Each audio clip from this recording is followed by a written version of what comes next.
Yes, yes, yes. I'm with my people today. I'm Reggie Ponder, the Real Critic. This is the Real Critic Roundtable. Got my friends here. I got Katia Woods. If you don't know, you need to ask somebody. I forget all the places she is now because it's just way too many places. It's like it's how can one person have that many riches? I don't understand, but I'm pretty happy about it. And then we got my girl KB. And how can one person have so many riches? KB, you doing TV, you doing movies. Uh, Kati is doing music, culture. I'm mad at y'all. I ain't really. I'm really happy for both of you guys, and thanks for both of you guys showing up. I'm gonna say first to you, Katia. I know you got some new stuff coming out. You've been really killing it on some really great interviews. What you got coming out right now? Oh, it dropped today. My interview with W. Bell on We Need to Talk About Cosby, which I think we all should watch, which is on Showtime January 31st, the first part. My interview dropped with the ladies who directed Hunt for Jesus, which we're going to talk about a little bit later.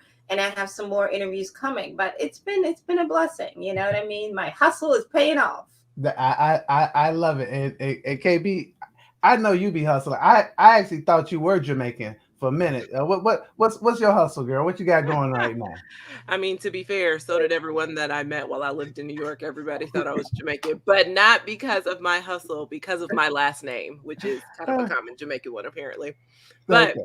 listen, been busy, been busy. It's TCAs, it's Sundance, it's regular junket season. So coming out soon, because I have 4 junkets this week. So coming out soon, you can catch my interviews with the entire cast of Power Book 4 Force. So Oh. that show is going to drop February 6th, I believe is the date. So you can catch my interviews for that. I have an interview that'll be coming out soon too for Dollface season 2, which is going to be on Hulu. And I got to talk to the creatives, the showrunner and creator, excuse me, about that series. I also too have an interview with W. Kamabel coming out for Complex, and that should be out this weekend because on Sunday I believe is the first part of the series that comes out. It's part 1. So I clearly have seen it, and I was really grateful for the conversation and the time that I had with him. And so, yeah, also right now, if you want to check out some Sundance things, I am hosting and producing a Sundance show for the Hollywood Critics Association, and it's called, HCA Presents the Festival Circuit. So it's a show that I'll be doing from here on out with other HCA critics when we're doing any type of film or TV festival. And Sundance 2022, we just happened to kick it off. So, this week, episode 2 dropped. I had with Emma, who is another HCA member, and we talked about 6 Sundance films on that show. So you can catch it out. Well, I need to get a link to that because I like to support my peoples. So just make sure that I get a link and so I can share it as well, and also watch it because I want to watch I want to support my folks. So thanks both of you guys and congrats. I'm always excited about all the stuff that's going on, and I'm excited that you guys would spend a little time with me whenever you can on a Friday morning. Let's get into some movies and um so KB, you made my list for movies this week, and the first movie you were like, Reggie, let's check out Parallel Mothers, and I had been wanting to see that. So I am you. Some days you okay, some days you are okay because I wanted to see that movie and I saw it. So I'm gonna ask you to tell us what this one is about and what your general thoughts are about Parallel Mothers. Who's in it and what's it about? Yeah, so I actually really, really, really liked Parallel Mother. So it is starring Penelope Cruz. She is the lead, and quite frankly, I think this is one of her best performances that we've ever seen. So she's a photographer. Her name is Janice, and she does this photo shoot with this archaeologist named Arturo. And her and Arturo have kind of a torrid love affair. She ends up pregnant, and while she's pregnant, she is going into labor, and she's sharing a hospital room with Anna, who is a teenage mother. She's a single mother as well. And so they bond, it really is. It starts off as this kind of, in my personal opinion, they have more of a familial relationship when they first meet. Anna's a teenager. She is not excited about this pregnancy at all.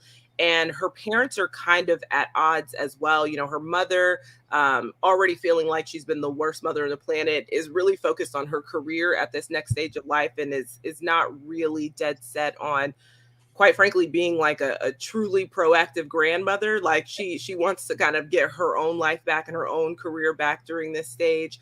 Her father, because she is, a teen mom, really doesn't want anything to have to do with her. So she's looking, in my personal opinion, she's really kind of seeking some motherly attention, and really some parental guidance, because I feel like because of her parents, relationship situation and their divorce, she's kind of, just wandering, and she doesn't really have that love and affection that she needs from her parents.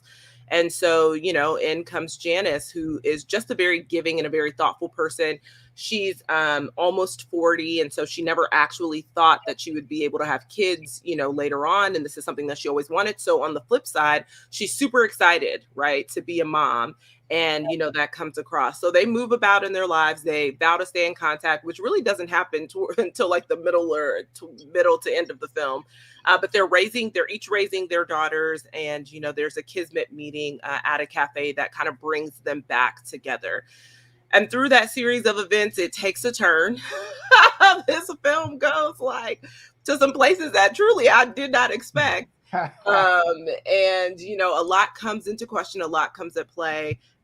They deal with loss, they deal with new relationships, and that was kind of something that was interesting. I mean, I think that Anna's so used to searching for love and attention from people that she does that now. Through personal and sexual relationships.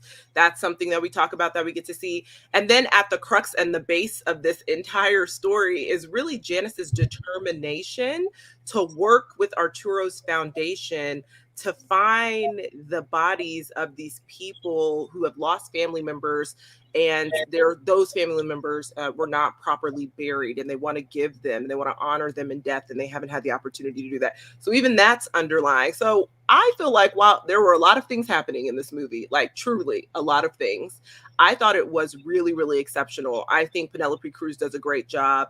I think that there are some impossible choices that happen here, particularly between the two mothers, and especially for Janice, just because she's wanted this her whole life. And, not everything is what it seems. And, sometimes when things are taken from you, how do you handle that scenario? And so I even think that the end is a beautiful full circle moment for Janice, because, she's been fighting so hard for motherhood, and all of its love and its glory and complexities. And she finally, kind of gets everything her heart's desires in the end, but it's not without heartbreak. And so I think it's so good. I really, really enjoyed it. It really bothers me when people say they don't, when critics say, when critics say they don't like to watch foreign language films because of the subtitles. I'm like, you really are missing out on dynamic content if you limit yourself to just American films. So. You're on mute, darling. Yeah. So I just want to make a real quick comment, because I want to get Kati in here before I talk about what I thought about the film. I just want to make a comment to your thought about watching things with, I haven't been watching things with subtitles. I haven't become great at doing it. And what happens for me is that I end up reading more than I can see the action. So I usually have to watch the movie twice with subtitles. I have to, because where you talk about how Penelope did such a great job, I'm looking down at the bottom at the words, trying to keep up, and I miss some of the nuances in the acting. That's just me. So I don't have any problem doing it. I be wondering sometimes, like, how do people do this and really get the fullness of the movie without having to look down at the bottom of the screen? So it's a thing that I'm trying to work through. I've been trying to work through forever, by the way, because I don't mind watching the movies at all. I've been probably since I was young trying to work through it. So maybe I'll never work through it, and I'll always have to watch them twice. But Katya, more about the movie as I go off on my side stuff. I like this movie. I mean, it's a movie about these two women and their journey into motherhood and just how their lives intertwine. But it's also a movie, Pedro Almodovar is very political about what happened in Spain during Spain was under a dictatorship. People forget sometimes, I mean, Picasso wasn't in France because he didn't like Spain. He had to get out of France. And he had to get out of Spain in order for him to be a full artist, because he couldn't do that in his country of origin. People forget sometimes that he was Spanish. And it's just, I think it's a very interesting movie. You know what I mean? I have the direct opposite effect. If I know a language with subtitles, I want to turn off the subtitles because I'll be like, this translation is not good. Like, this is not exactly. Before you finish, this was going to be a question I was going to ask you, because I know a little bit of Spanish and some of the translation didn't seem exactly matching. So I was going to ask you that question. Yeah, and there's certain vocabulary that is this is why I get back to the whole Javier Bardem thing, playing a Cuban. Spanish, I learned how to speak Spanish in Spain. There's a distinctive difference between that Central American Spanish, South American Spanish. It just is. I'm not saying one is better, one is worse. It just is, right?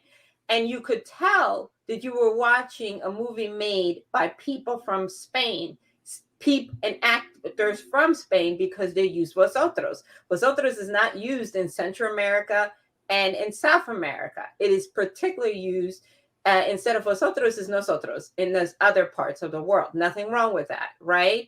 And also how the accent is. It's very more R and very pronunciated in certain things, right? But nevertheless, I do feel like, I agree with KB. If it's a language, like, I don't speak Polish, right?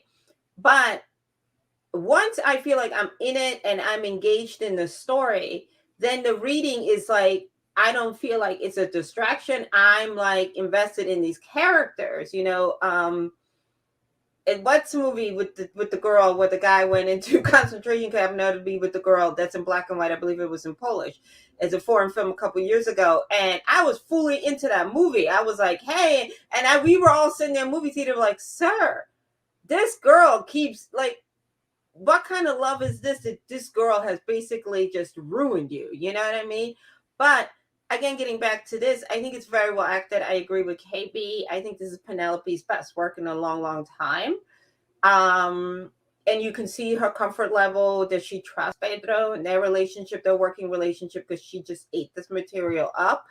And when she gets to be in her native tongue, in her native environment, she's a little bit more relaxed. Like when we see her in English, which makes sense because, it's not a language that's natural to her. She has to think about it a little bit more.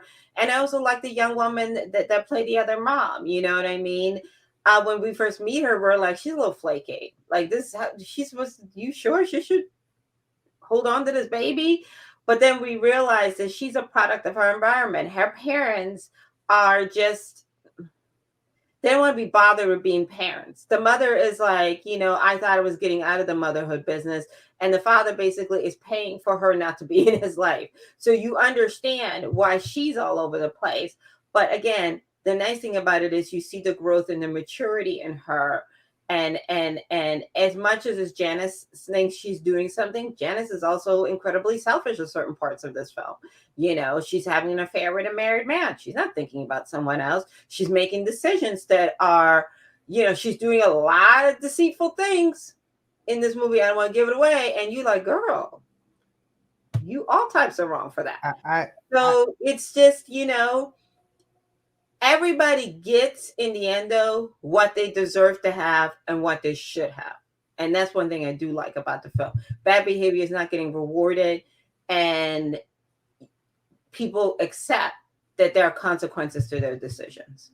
Yeah, I like this too, and thanks, KB, for putting it on the list. Again, it was on my list, but you forced me to have to watch it for today, and I appreciate that. I think it was very complex, and the thing that's interesting to me, KB, your point about it's so much in there, and it is, and sometimes that's such a big mistake to try to throw all this stuff into a movie, and it feels messy. It didn't feel messy here. For some way, they made this really complicated thing work, and it the the part of the story about finding the family and getting that graves uncovered so you can find those bodies and give them a proper burial. It was so important to the story, but yet they left it for a good portion of the movie.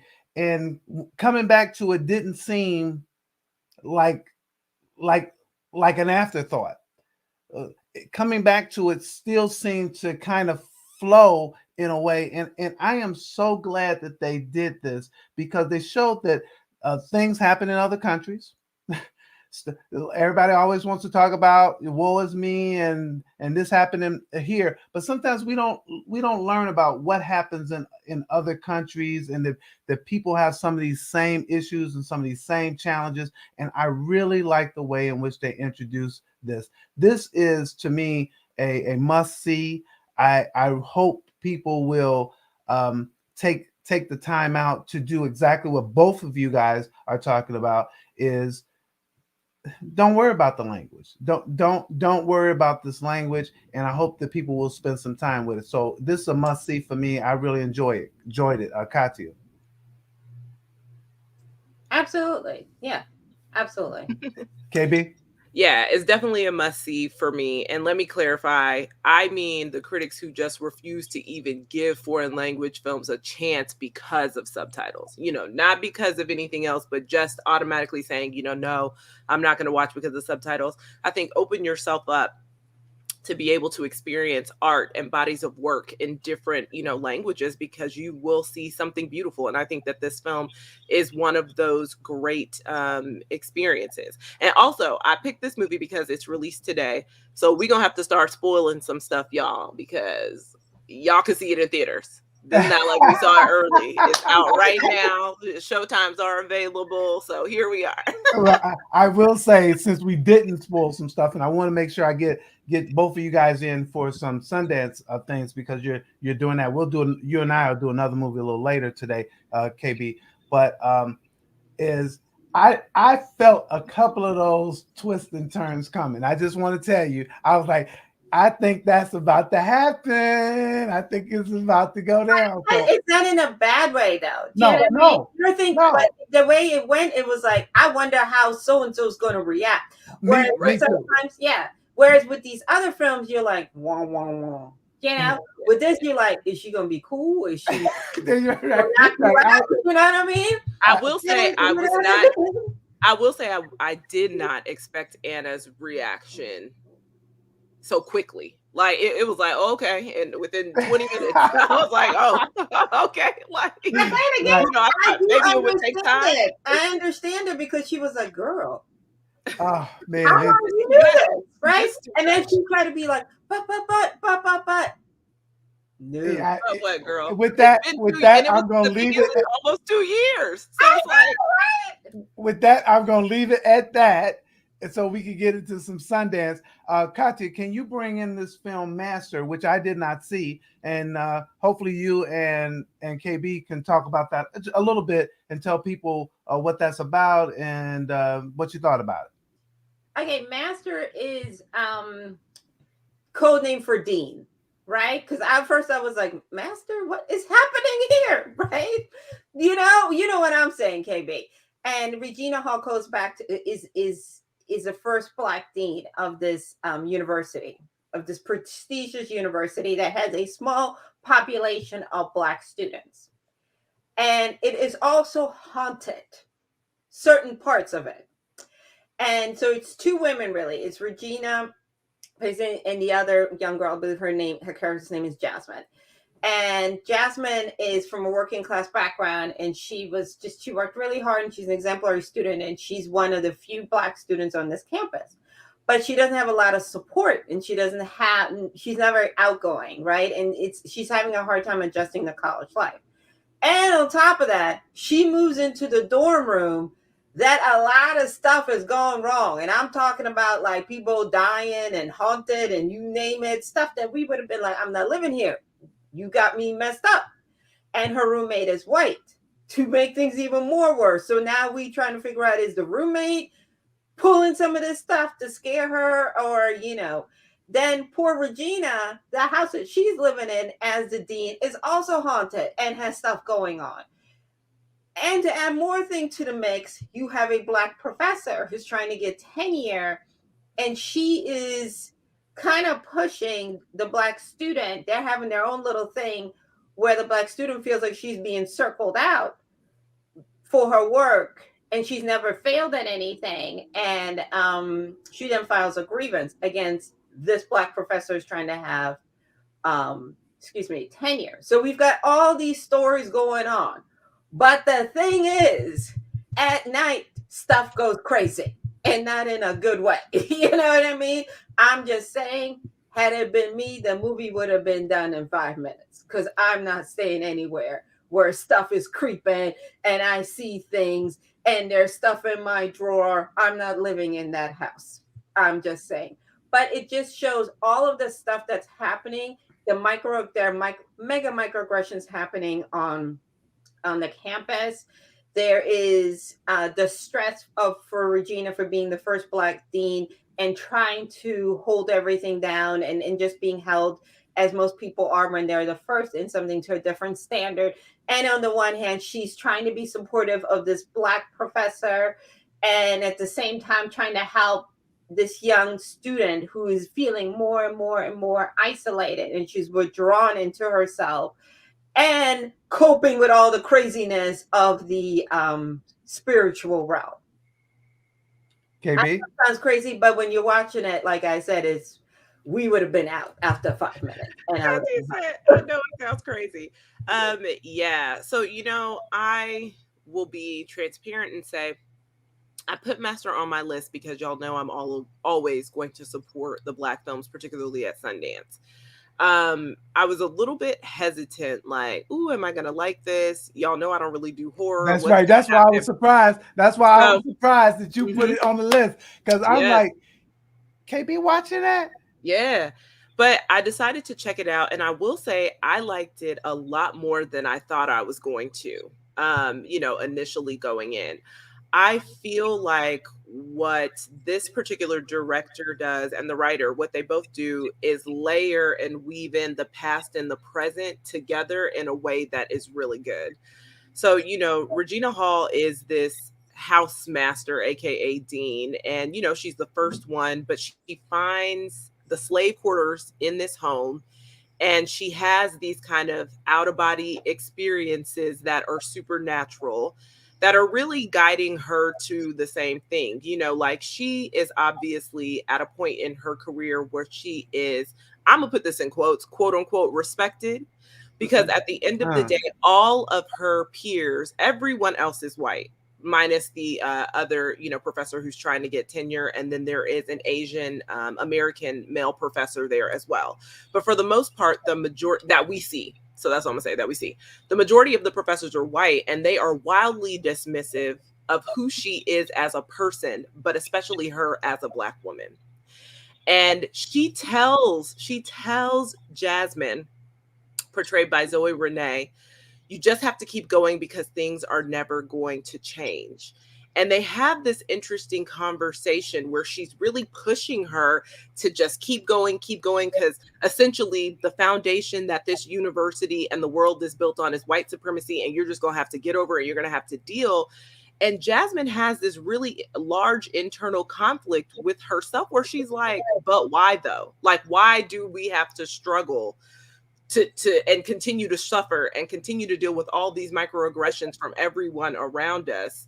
in order to survive. She like, nah, I don't like that. And so there are a series of unfortunate things that also happened to Jasmine, but and I even hesitate saying it this way. I feel like Jasmine's life and her journey then force, Gail to reconcile a lot of things within herself and the work that she's doing and the place that she's at and the trauma that she's dealt with, that she's just kind of floating over and glazing over and moving through, because that's what we're supposed to do.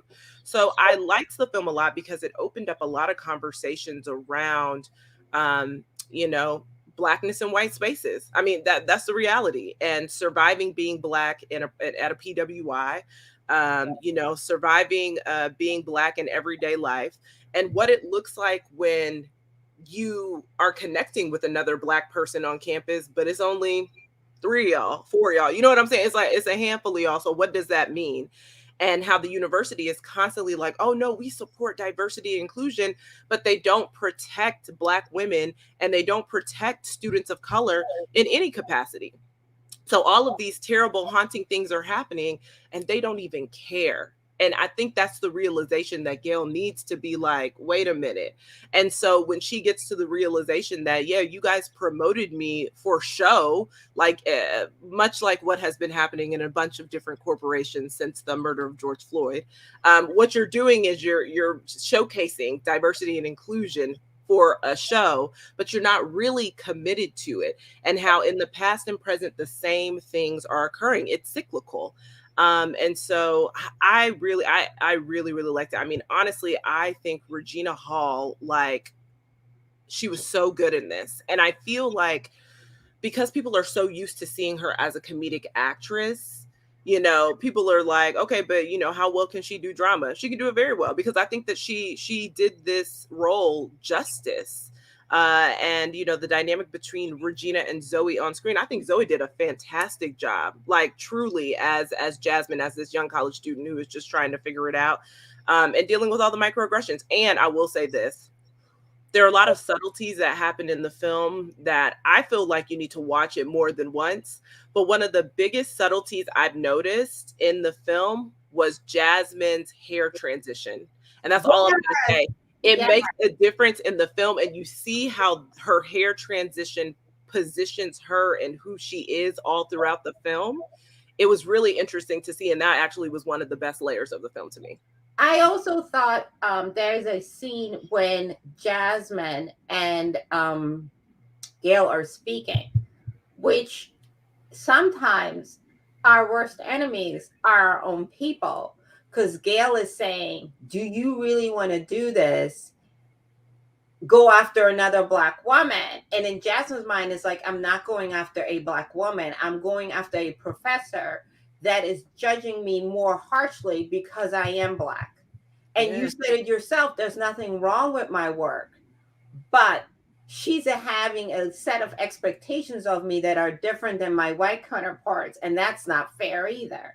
Do you know what I mean? So we've had those conversations. At least I know I've had them working in corporate America with other Black women when I'm like, this isn't right. And they're like, well, this is what you got to do. Are you sure you want to do this? And stay at this company and try to succeed when you do this.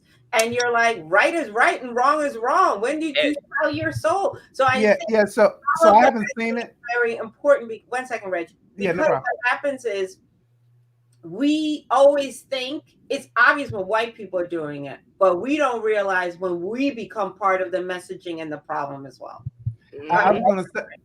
I'm sorry, Katya. I was going to say, so since I haven't seen it, it's really interesting listening to you guys talk about it. And I think what I'm getting from it is that when you say you've seen this type of thing play out in corporate America, is that there are some Black folks that say, I need to prepare you. So I'm going to have to give you the toughest road ahead. And that's my job, is that I ain't letting you slack. If you writing something for me and it got a comma out of place, we got a problem. So I'm going to give you the hardest time. And obviously when we come in, I had someone who did that to me. who gave me just the hardest time ever. And he said, I'm trying to make sure that you can navigate through here. I'm not saying that that's right, but it seems like you're kind of talking about that kind of So phenomenon. I will say this. There's a fine line between that and the opposite, which is I suffered, so you need to as well.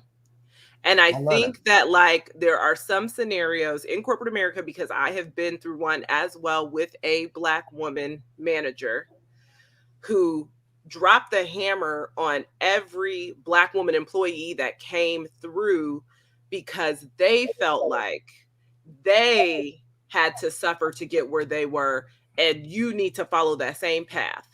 And so I think there's often like a delicate balance, even between parents and children, with teaching someone the value of hard work. But you can do that, like we can do that without also adding layers of additional trauma and basically saying you need to suffer in order to get where you need to I be. love That that. doesn't have to be the case, because if I'm being transparent, life is not about suffering.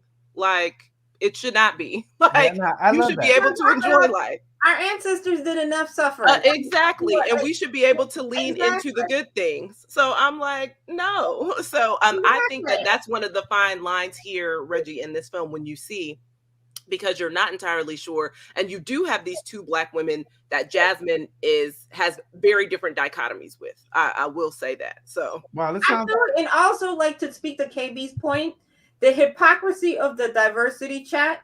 How you gonna have a whole commercial about diversity while all of this foolery is going on in your college yes, campus and you're not yes. doing anything about it? That's exactly what you're talking about. The whole George Floyd, where everybody put up a black box and you done hashtag Black Lives Matter, but you continue business as usual. So it is all of that you see in this film. And I will say, I enjoyed it for that. I enjoyed the filmmaker for having the courage to kind of like say, look how full of crap you all are. And also as Black people, how we put stress on each other instead of saying, you know what, this is some BS, you know what I mean? But again, I would have been out of that room in that house the first time something happened. You would have caught me Baby, at the residence inn I until feel like we need to play the lotto, room 302. Well, I know. well, Why are you still housing people in this room knowing people are dying in it? well, I'm gonna tell you that I appreciate you guys on that. And since we are talking about Regina Hall, I guess I'll just segue into asking you, KB, to talk about this other Regina Hall film. I'll give you buck. Honestly, though, I literally keep, you know, singing "Popping My Collar." Literally, every day I wake up and I'm like, wow, the power of this movie. So, "Honk for Jesus, Save Your Soul" is basically a religious satire about Trinity Childs, who is portrayed by Regina Hall, who is the first lady of this prominent Southern Baptist megachurch that is absolutely 1000% set in Atlanta. And which I should just say, shout out to Georgia State. We had a little call in the film. That's my alma mater. And so she is swept up kind of in this scandal with her husband, Lee Curtis, and they are trying to rebuild their congregation after this scandal. And all I can say is the film has other people, right? But the majority of the scenes are really just between Regina and Sterling K. Brown. That they make the film. They're the crux of the film. They're the heart of the film. These two are exceptional. So, we already know that they are divine actors. And obviously, like, Sterling is, and this is so funny because I like that they paired them together, because most people view Regina as a comedic actress. Most people view Sterling as a dramatic actor. And so it was nice to have the pairing because, Sterling is coming off the heels of This Is Us, where you cry in every single episode, and coming into this where I was cracking up at some of the things that he was saying, like truly falling over, laughing so hard. It was kind of refreshing to see him portray not only a character that is deeply flawed, has a lot of layers, and is really, really trying to navigate a lot of it's almost like internal hatred due to religious doctrine. Like it's really just him trying to reconcile the person that he is with the person that he wants to be. mm. And it is so good to see him play this layered character, but it's through the lens of this satire and this comedy. And so his relationship with Trinity is wild. This church is wild. And so, you know, they are obviously pulling from a lot of different mega church pastors in Atlanta. So I will say this, having gone to college, undergrad and grad school in Atlanta, having gone to some of these mega churches with said pastors that have had said scandals that were, you know, the basis for this film, it was an interesting dichotomy to see for sure. And, you know, having kind of grown up in that space in these uber religious mega churches in the South that preach so much, but don't really preach self-love, it was interesting to watch this film. So I actually really, really enjoyed it. I thought the, you know, satire was great, but at the heart of it, there's a lot of sadness, right? There's a lot of sadness behind Trinity's eyes. There's a lot of sadness behind Lee Curtis's eyes. Their relationship is one of convenience almost, right? Like they know what each of them want out of this lifetime. And I personally, so even after we had this conversation, because you know the three of us did the roundtable with the interviews with them, I still don't personally see them wanting this for spiritual gain. I just think that their relationship is for material gain because that's what they want in this lifetime. That was my personal take from it. You know, I think that they think that God has blessed them, but I think really y'all just want the cars, the money, the furs. Y'all just want the life. And I think KB, that's the reason for this film, is to have this discussion, that there'll be people like yourself who will think that it's all about you know, material gain. There'll be other people saying that why shouldn't pastors and the first lady have a good life and be able to live well as well? Are you saying that prosperity can only be for the flock, but it can't be for the leader? So this discussion is a discussion that we've been having in the Black community for a long time. And I think the way in which they use real events to construct this conversation is very interesting, and actually helps to have that conversation to move along. We talked about it when we were interviewing them, you know, like, well, what about this? And well, that doesn't make sense. And if people were, so yeah, I think that if the purpose was for us to examine ourselves and to look at how we use religion, how we use Christianity, how we intertwine money and prosperity with all of that, if the purpose was to have this conversation, I think they did a good job. I do want to segue, and not segue, but I want to, before I bring Katya in, is just say that it seems like Master, which I didn't see, and Honk for Jesus, which that they both were trying to say, there's a conversation that we need to have in our community that other people might not understand.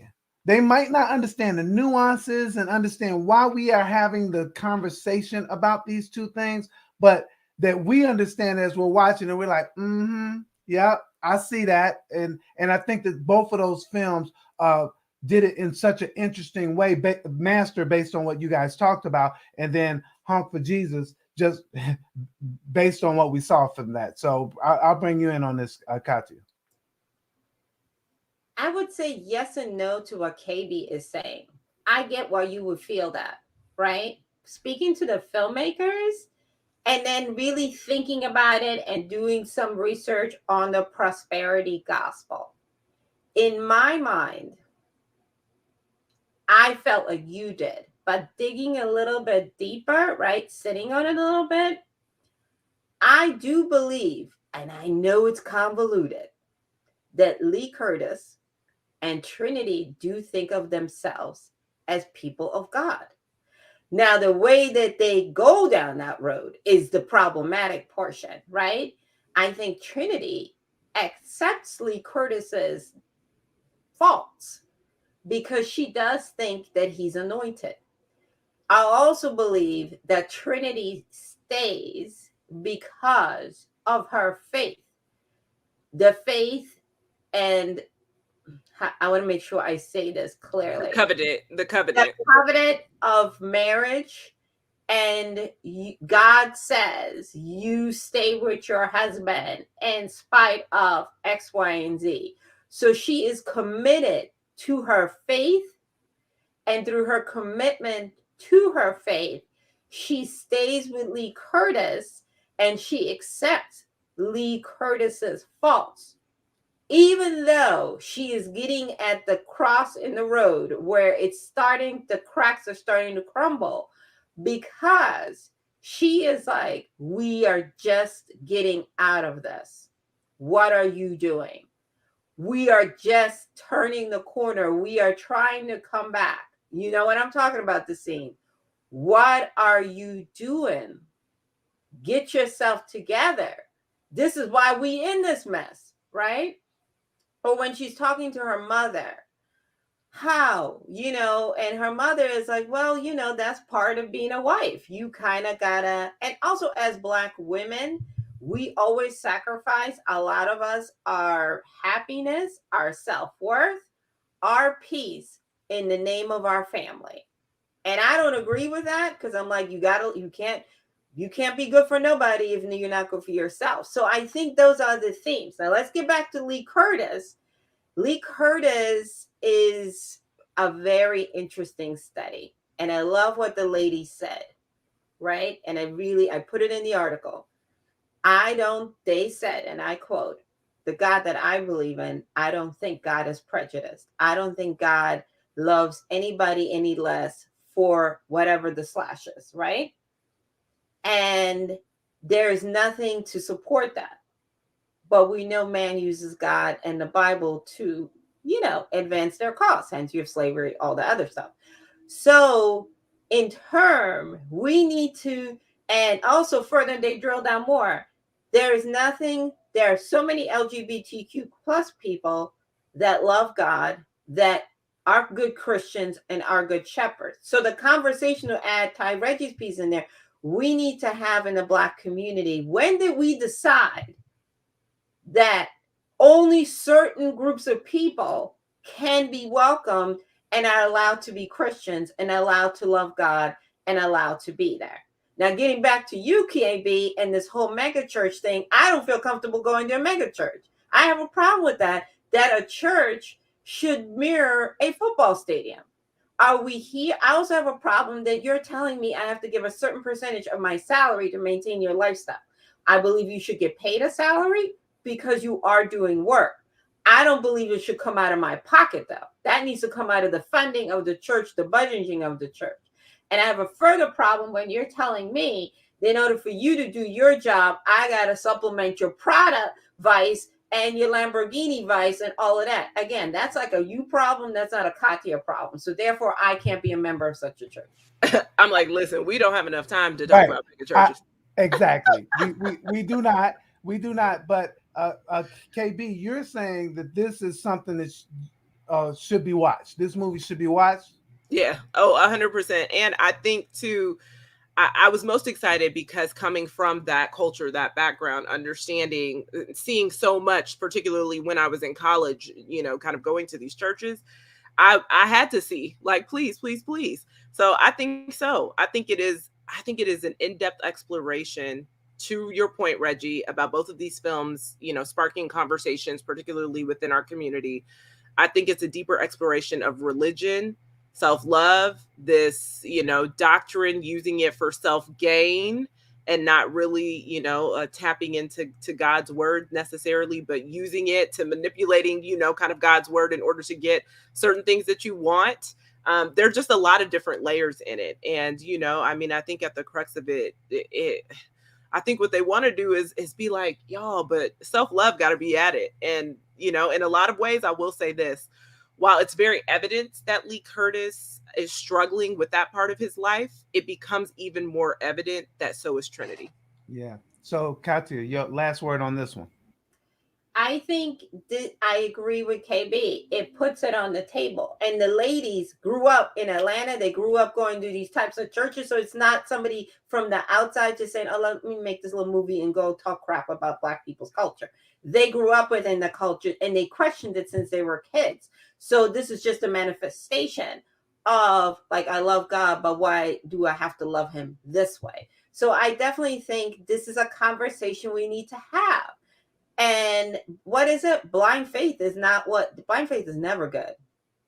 So All right. that's what it Well- is. And but we gotta say it, bless your heart.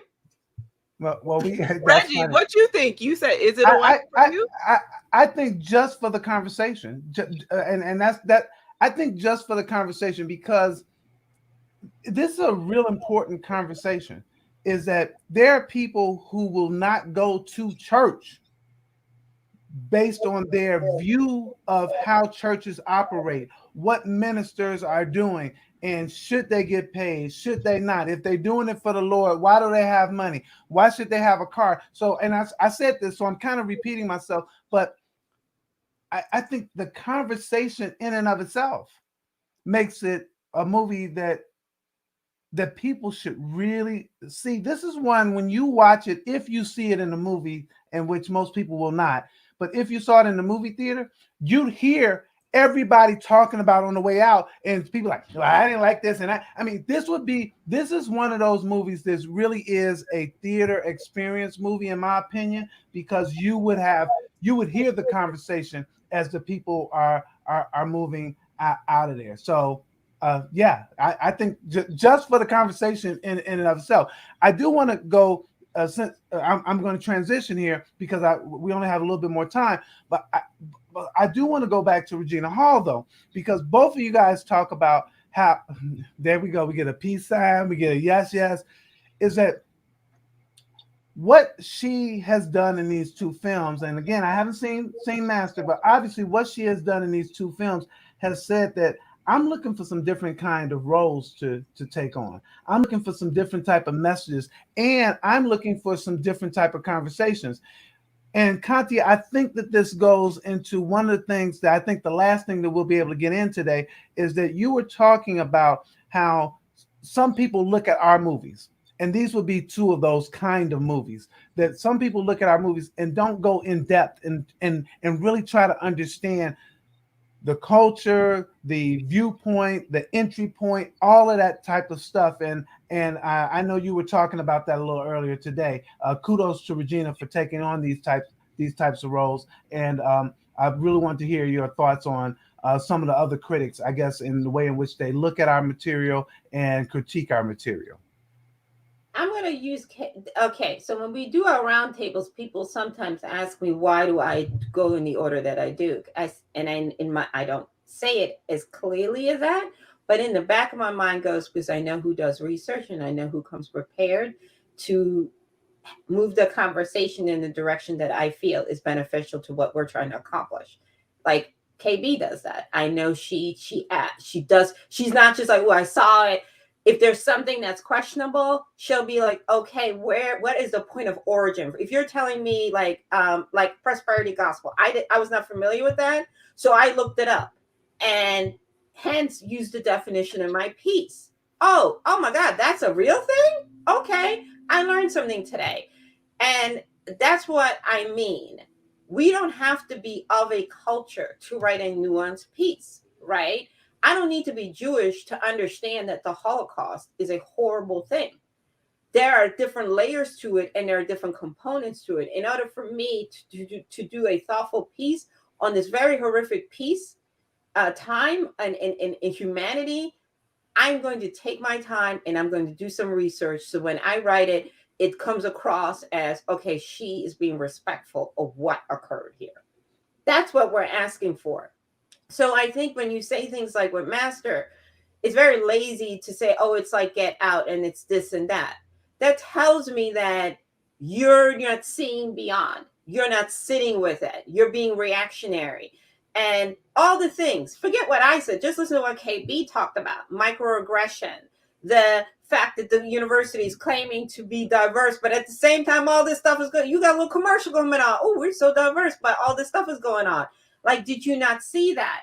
Did you not see, also not understanding how the Black church, the reason why we're so church hurt, because the Black church has been the center of our community. That's where movements have started. That's that was one of the few places we were allowed to congregate when we were enslaved, to come together, because the master is saying, well, they're worshiping God and God is this and that and the third, right? So I feel like those people didn't take the time out to do the research to understand why we're church hurt, right? And it's not just stadium thing, is not just white, it's black people. Jerry Falwell, the 700 Club, all of those things are like the white version of that. You know what I mean? Tammy Faye and Jim Baker, like that's the whole situation right there, right? So to me, I would have understood a little bit better if you wrote your piece and goes, this is very reminiscent of Jim and Tammy Baker. Facts. It is. It's the same type of stuff. And but right now, Joel Osteen and Victoria Osteen, like you want to talk about it right now. Jerry Falwell, you know what I mean? That whole situation, you know what I'm saying? It's messy. But the point is, use that, and then you would have been like, oh, we get that you understand what is happening. But instead, and also it talks about Black film vocabulary. If every reference you have is Get Out, that tells me that you have no idea of Black film vocabulary.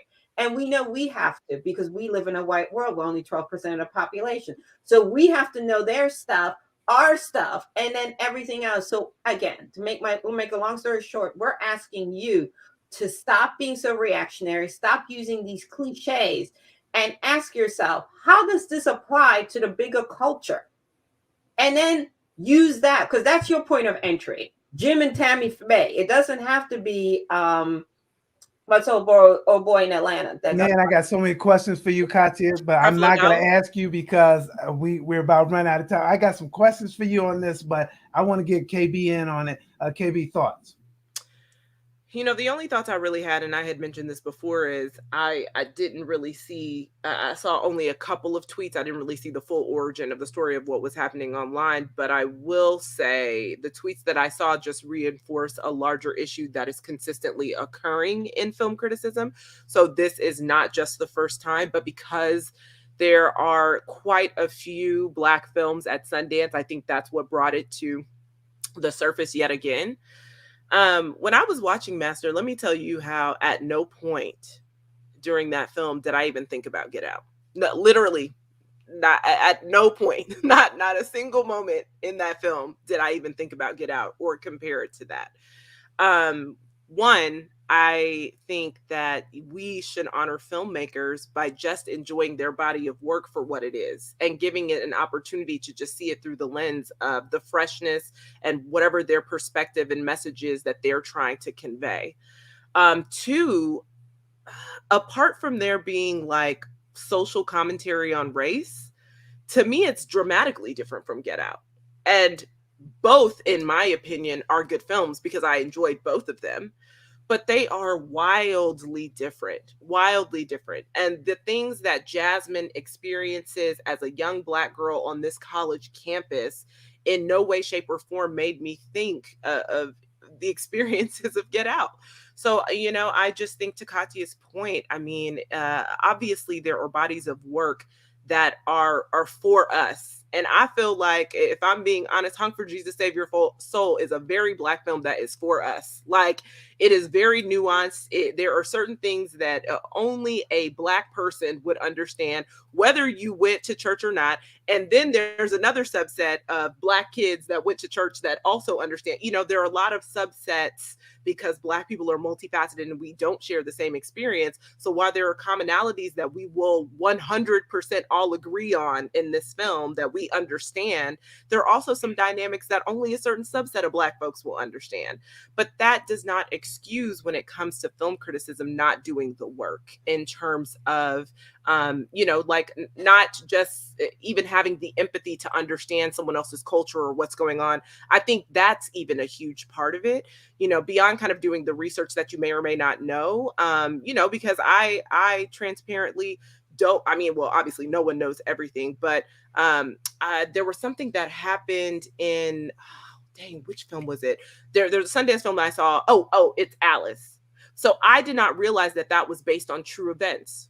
right? So I had to do the research and say, oh, wait, what's this story? Because I know that the writer and director took some liberties and, added in some additional things that are not based on true events, but some of them were. So I had to do the research. So I think even in addition to kind of doing the background research on, a particular body of work in terms of, oh, if this is a real, like you and prosperity, the prosperity gospel, doing it on the prosperity gospel, cool. But also having empathy through the lens of your watch, I think too goes a long way.